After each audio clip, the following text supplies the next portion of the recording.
Android உடைய வருங்கால காப்பாளன் வந்தாச்சு.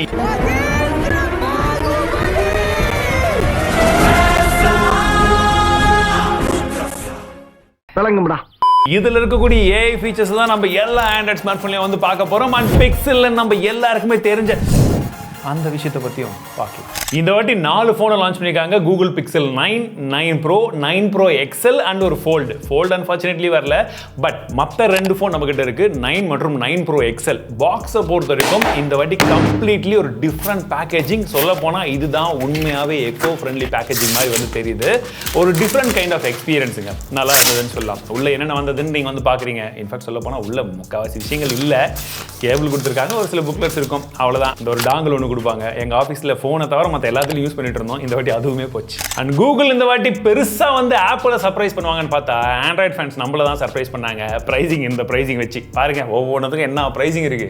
பிரைசிங்கே இது இருக்குதுன்னா அப்ப ஆப்பிள துவம்சம் பண்ற மாதிரி உள்ள விஷயங்களும் இருக்குன்னு கேட்டீங்கன்னா ஏஐல ஒரு சில விஷயங்கள் இருக்குது. பட் அது துவம்சம் பண்ணுதா இல்லையான்றத பார்த்துருவோம். இந்த ஃபோனுடைய ஸ்பெசிஃபிகேஷன்ஸ் என்னன்றது உங்களுக்கு ஸ்க்ரீனில் போடுறேன். ஃபர்ஸ்ட் குயிக்காக வந்து பார்த்துருங்க. ஏன்னா எந்த ஹார்ட்வேராக இருந்தாலும் நாங்கள் அதை தூக்கிட்டு வந்து என்ன பண்ணுறோம் பாருங்கடா அப்படின்னு சொல்லி கூகுள் தான் தைரியமாக இறங்கி விளையாடுவாங்க. ஒரே கேமரா வச்சு போர்ட்ரேட் பிளர்ரியும் எங்களால் கொண்டு வர முடியும். அண்ட் அதே லென்ஸில் நாங்கள் நைட் மோட கூட யூஸ் பண்ண வைக்க முடியும் அப்படின்னு சொல்லி இவங்க ப்ரூவ் பண்ணாங்க. அதுக்கப்புறம் எல்லாருமே வந்து பார்த்து காப்பி அடிச்சாங்க. இந்த வாட்டி ஏதாச்சும் அந்த மாதிரி சாஃப்ட்வேரில் பண்ணியிருக்காங்களா அப்படின்னு சொல்லி யோசிச்சு பார்க்கும்போது மற்ற விஷயத்தை பற்றி சொல்லிடுறேன்.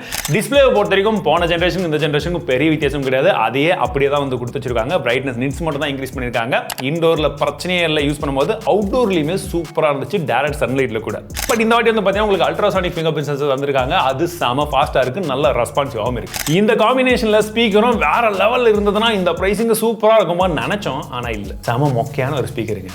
30,000 ரூபாய்க்கு நாங்கள் 4 ஃபோன் கூட கம்பேர் பண்ணி பார்த்தா அதுவே பெட்டரா இருக்கு. இது நான் கூகுள் இப்படி பண்ணிட்டே. மற்றபடி டிசைனை பற்றி பேசணும்னா சைடில் வச்சு நீங்கள் வந்து காமிச்சிங்கன்னா நிறைய பேர் இது ஐஃபோன் தான் நினைப்பாங்க. கிட்டத்தட்ட எல்லா கம்பெனிக்காரங்களும் இப்போ அந்த பக்கம் தான் வந்துட்டாங்க. ஃபர்ஸ்ட் சண்டை போட்டு இப்பெல்லாம் ஓகே ஃபைன், இதுதான் ஜட்ஜ்மெண்ட், இதுதான் ஃபைனல் அப்படின்ற மாதிரி எல்லாம் கொண்டு வந்துட்டாங்க. சரி okay, I don't have any problem with that. But problem எங்கன்னு பார்த்தீங்கன்னா இந்த வால்யூம் வைக்க கீ இருக்குது பார்த்தீங்களா, கையில் எடுக்கும்போது அறுக்கிற மாதிரி ஒரு ஃபீல் இருக்குங்க. அதுவும் இந்த 9ல் இருக்குது. 9 ப்ரோ எக்ஸல்ல ஓரளவுக்கு சாஃப்டாக இருக்குது. அது என்னத்தை பண்ணி வச்சாங்கன்னு தெரியல. ஏன்னா இதுலேயே வந்து நம்ம கேரட் கூட கட் பண்ணிடலாம்னு நினைக்கிறேன். அந்த அளவுக்கு ஷார்ப்பாக இருக்குது. சரி, அதை ப்ரெஸ் பண்ணுறதுக்கு நாங்கள் 2 கையை வச்சு அழுத்துற மாதிரி அந்த அளவுக்கு வந்து ஹார்டாக கொடுத்துருக்காங்க. டாக்டைல் ஃபீட்பேக் இருக்குது. ஆனால் அந்த ஃபீட்பேக்குக்காக நீங்கள் உங்கள் வெயிட்டையே கொடுத்து இறக்குற அளவுக்கு ஹார்டாக பண்ணி வச்சிருக்கிறது தான் கொடுமையாக இருக்குது. நாங்கள் என்னத்தை மாற்றினாலும் சரி, எப்படி மாற்றினாலும் சரி, இந்த ஒரு விஷயத்தை மட்டும் நாங்கள் மாற்றவே மாட்டோம்னு சொல்லி அடம் பிடிச்சி அந்த டென்சார் சிப்பை கொடுக்குறாங்க. சரி, அதில் இம்ப்ரூவ்மெண்ட் வந்தால் சந்தோஷம் தானே அப்படின்னு சொல்லி தான் நாங்களும் எதிர்பார்த்துட்டு இருந்தோம். ஆனால்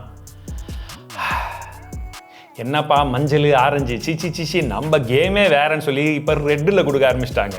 எதன்னு கேட்குறீங்களா? த்ராட்லிங். இங்கே கொஞ்சம் பாருங்கள். இதுக்கு மேலே இதை பர்ஃபார்மன்ஸில் நான் டெஸ்ட் பண்ணுமா? ஆனால் இவ்வளோ விஷயம் கூட எனக்கு ஓகேங்க. சார்ஜிங்கில் ஒரு அப்கிரேடை கொடுத்துருக்கேன்னு சொல்லி 27 வாட் 37 வாட், அது என்ன கணக்குன்னு எனக்கு சத்தியமாக புரியல. 35 40 45 ஓகே. What is that 37 27? இதெல்லாம் கூட ஓகே நண்பர்களே. ஆனால் இந்த கேமராவுக்கு ஒரு நம்பரிங் சிஸ்டம் போடுறாங்க. அது எப்படி தான் போடுறாங்கன்னு தெரியல. சரி, இந்த 9 என்னடா மாற்றங்கள்னு பார்த்தீங்கன்னா பெருசாக ஒன்றும் கிடையாது. இந்த அல்ட்ரா வைடை மட்டும் 48 மெகாபிக்சல் கொடுத்துட்டாங்க. சிம்பிள் ஆஸ் தட் அப்படின்னு சொல்லி முடிச்சிட்டாங்க. சரி, இந்த ப்ரோ எக்ஸல் என்னடான்னு பார்த்தீங்கன்னா செல்ஃபியை மட்டும் மாற்றிருக்காங்க. அதுவும் எவ்வளோ தெரியுமா? 42 மெகாபிக்சல். சார்ஜிங்கில் ஒரு நம்பரு, செல்ஃபியில் ஒரு நம்பரு, கேமராவுக்கு ஒரு நம்பரு. அது ஏன் எல்லாமே அப்புறம் எப்படி கூகுளில் நம்புவீங்க அப்படின்றதுக்காக வாட்டிருக்கு. சரி, அதில் எடுத்த கேமரா சாம்பிள்ஸ் எப்படி இருக்குன்னா நல்லாவே இருக்குது. செம்ம ப்ராசஸிங். அதாவது நீங்கள் எடுக்கும் போது எப்படி இருக்குன்னு நீங்கள் பார்த்துட்டிங்கன்னா பார்த்துனே உட்கார இருக்கணும். ஏன்னா அந்த அளவுக்கு எல்லாம் ப்ராசஸிங் பண்ணி வேற மாதிரியெல்லாம் வந்து கொடுக்குது. இந்த சாம்பிள்ஸ் எல்லாம் உங்களுக்கு பிடிச்சிருக்கான்னு சொல்லுங்கள். சரி, இப்போ முக்கியமான கட்டத்துக்கு வருவோம். ஏஐ ஃபீச்சர்ஸ் அதுதான் நமக்கு வேணும். அப்படியே சாம்சங்கில் வரும். அதுக்கப்புறம் தான் மற்ற ஃபோனில் வந்து கொண்டு வருவாங்க இல்லையா? அதில் ஃபர்ஸ்ட் ஃபீச்சர் வந்து பார்த்தீங்கன்னா ஆட்மி.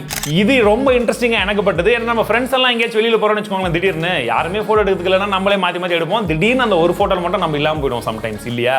இல்லை மாறி எடுக்கும் போது யாராச்சும் ஒருத்தர் அந்த குரூப்பில் வந்து இல்லாமல் போயிடுவோம். அப்படி இல்லாமல் நீங்கள் மாற்றி எடுத்தாலும் இது ஒரே டைமில் கம்பெனி வேணும். That is add me. இந்த பேரெல்லாம் வச்சு பெருசாக கன்ஃபியூஷன்லாம் ஆக வேணாங்க. நீங்கள் ஆப்பிள் இன்டெலிஜென்ஸ் அந்த மாதிரி இந்த மாதிரிலாம் வச்சு அப்படின்ட்டு ஆட்மி அப்படின்னு சொல்லி சிம்பிளாக ஒரு வேர்டு கொடுத்துட்டாங்க. சம்டைம்ஸ் எமர்ஜென்சியில் நம்ம ஏதாச்சும் ஒரு ஃபோட்டோ எடுக்கணும்னு வச்சுக்கோங்களேன். எடுத்த ஃபோட்டோ எனக்கு சரியா இல்லையப்பா, இன்னும் கொஞ்சம் எக்ஸ்பெண்ட் பண்ணால் நல்லா இருக்குமே, இன்னும் கொஞ்சம் இன்சைட் வந்தால் நல்லா இருக்கும் அப்படின்னா நீங்கள் செட் பண்ணும்போது ஆட்டோ ஃப்ரேமிங் அப்படின்ற ஆப்ஷன் இருக்குது. இந்த மாதிரி இருக்கிற ஒரு ஃபோட்டோ இந்த மாதிரி மாற்றுது. அது சம்டைம்ஸ் நல்லா வருது, சம்டைம்ஸ் அதில் நிறைய ஆப்ஜெக்ட்ஸ் எல்லாம் இருக்குன்னா அதை கொஞ்சம் எக்ஸ்டெண்ட் பண்ணுறது கொஞ்சம் கஷ்டப்படுது. But still it's a great feature to have. ஆனால் அதில் இன்னொரு ஸ்பெஷல் என்னன்னா உங்களுக்கு அதுக்குள்ளே ஏதாச்சும் மாற்றணும் ஏதாச்சும் ஆட் பண்ணணும்னு நினச்சா கூட நீங்கள் அதை சொல்லி ஆட் பண்ண வச்சுக்கவும் முடியும். And video boost night sight அப்படின்ற ஆப்ஷன் இருக்குது. நீங்கள் ஏதாச்சும் ஒரு வீடியோ எடுத்துட்டீங்க நைட் டைமில் ரொம்ப ஒரு மாதிரி இருக்குனாலுமே அதை கூகுளுடைய சர்வருக்கு அப்லோட் ஆனதுக்கப்புறம் ஒரு அரை மணி நேரத்தில் நமக்கு ஒரு நல்ல வீடியோ வந்து ரெடி ஆகிடும். இதே தான் வீடியோ பூஸ்ட்லையுமே நார்மலாக கொஞ்சம் பிக்சலேட்டடாக இருக்கக்கூடிய வீடியோஸ் வந்து அவங்களுடைய சர்வரில் போய் ப்ராசஸ் ஆகிட்டு நமக்கு ஒரு நல்ல வீடியோ பார்க்குற அளவுக்கு வந்து ரெடி பண்ணி கொடுத்துருதுங்க. இது இப்போதைக்கு அந்த படத்தில் இல்லை. அண்ட் அடிக்கடி ஃபோனை நான் மாற்றும் போது என்கிட்ட இருக்கக்கூடிய பெரிய பிரச்சனை என்னன்னா அந்த ஸ்க்ரீன்ஷாட் ஃபோல்டரில் ஏகப்பட்டதாக வச்சிருப்பேன். எது தேவையில்லை எது எப்போ எடுத்தது இந்த மாதிரி ஒரு பெரிய கன்ஃபியூஷன்ஸ் இருக்கும். பட் இந்த ஃபோனில் ஸ்க்ரீன்ஷாட்ஸ்க்காகவே ஒரு ஆப் வந்து கொடுத்துருக்காங்க. அண்ட் நம்ம ஏதாச்சும் இம்பார்ட்டன்ஸாக வந்து எல்லாமே எடுத்து வச்சிருக்கோம்னு வச்சுக்கோங்களேன், போய் தேடும் போது அந்த ஸ்க்ரீன்ஷாட் ஆப்குள்ளேயே உங்களுக்கு தேவையான விஷயத்தை மட்டும் தேடிக்கலாம். அதோடைய டீட்டெயில்ஸ் எந்த வெப்சைட் என்னன்றதும் வந்துடும். ஒருவேளை அதுக்கு லிங்க் ஆகக்கூடிய வெப்சைட்டுக்கு போகணுன்னா கூட ஈஸியாக வந்து அங்கேருந்தே வந்து போய்க்க முடியும். ஸோ இனிமேட்டு தேவையில்லாத ஸ்க்ரீன்ஷாட்ஸ் மட்டும் உங்கள் ஃபோனில் இருக்க வேண்டிய அவசியம் கிடையாது. தேவையான மாதிரி அதை யூஸும் பண்ணிக்கலாம். ஆனால் இந்த ஃபோனை லான்ச் பண்ணும்போது அவுட் ஆஃப் த பாக்ஸில் நமக்கு Android 15 வரும்னு நினச்சேன். Android 14 தான் முதல் முறையாக லேட்டஸ்ட் Android இல்லாமல் லான்ச் பண்ணியிருக்காங்க பிக்சல். பட் என்ன குஷ்டம் அப்படின்னு பார்த்தீங்கன்னா இந்த ப்ரைஸிங்கில் கூகுள் பிக்சல் லான்ச் பண்ணியிருக்காங்க. ஆனால் அந்த ப்ரைஸிங்கில் நம்ம எதிர்பார்க்கக்கூடிய பர்ஃபார்மன்ஸ்க்கு எந்த அளவுக்கு இருக்கணும், முதல்ல ஸ்டெபிலிட்டி எந்த அளவுக்கு இருக்கணும், அதுவே போச்சு. சரி பர்ஃபார்மன்ஸாச்சும் எந்த அளவுக்கு இருக்கான்னா ஸ்னாப்ட்ராகன் 8 Gen 3யோட AnTuTu ஸ்கோர் தெரியும் இல்லையா, இது பாருங்கள் 1 மில்லியன் கிட்ட தான் வருது. என்னத்த பண்ணுறது, வெறும் ஏஐ ஃபீச்சர்ஸ்க்காக கண்டிப்பாக யாரும் இந்த ஃபோனை வாங்க மாட்டோம். அண்ட் இவங்களே இந்த ப்ரைஸ்க்கு லான்ச் பண்ணி இன்னும் 1.5 மாதத்தில் நமக்கு அடுத்த சேல்லாம் வரும்ல, அமேசான் பிக் பில்லியன் டே, ஃப்ளிப்கார்ட் பிக் பில்லியன் டே, அமேசான் கிரேட் இந்தியன் சேல்லாம், அதில் எப்படி இவங்களே ப்ரைஸை பாதிக்கிட்டே குறைச்சிடுவாங்க. ஸோ அதனால் வாங்கணும்னு யோசிச்சா கூட வெயிட் பண்ணி பார்க்குறது நல்லதாக இருக்கும். பட் இருந்தாலும் 100% நான் யாருக்குமே பரிந்துரைக்க மாட்டேன். காரணம் என்னன்னா அடுத்ததாக வரக்கூடிய பிக்சல் டிவைஸில் வந்து பார்த்தீங்கன்னா TSMCயில் 3 நானோமீட்டர் டெக்னாலஜியில் ப்ராசஸர் வந்து கொண்டு வர போகிறாங்க. Tensor G5 எல்லாம் அதில் இருக்கும்னு சொல்லிட்டு இருக்காங்க. ஸோ அதில் நமக்கு ஓரளவுக்கு ஸ்டெபிலிட்டி அண்ட் மற்ற விஷயங்களும் சேர்ந்து வரும்ன்ற எதிர்பார்ப்புகள் இருக்குது. ஒருவேளை நீங்கள் கூகுளுடைய பிக்சல் ஃபேனாகவே இருந்தாலும் வெயிட் பண்ணுறதுக்கு தான் நான் சஜஸ்ட் பண்ணுவேன். இது என்னுடைய கருத்து. நீங்கள் என்ன நினைக்கிறீங்க? இந்த ஃபோனில் உங்களுக்கு பிடிச்ச ஏஐ ஃபீச்சர்ஸ் என்ன, எந்த ஏஐ ஃபீச்சர்ஸ் நம்ம யூஸ் பண்ணக்கூடிய ஃபோனில் சீக்கிரம் வந்தால் நல்லா இருக்கும்னு நினைக்கிறீங்க? கமெண்ட்ஸில் சொல்லுங்கள்.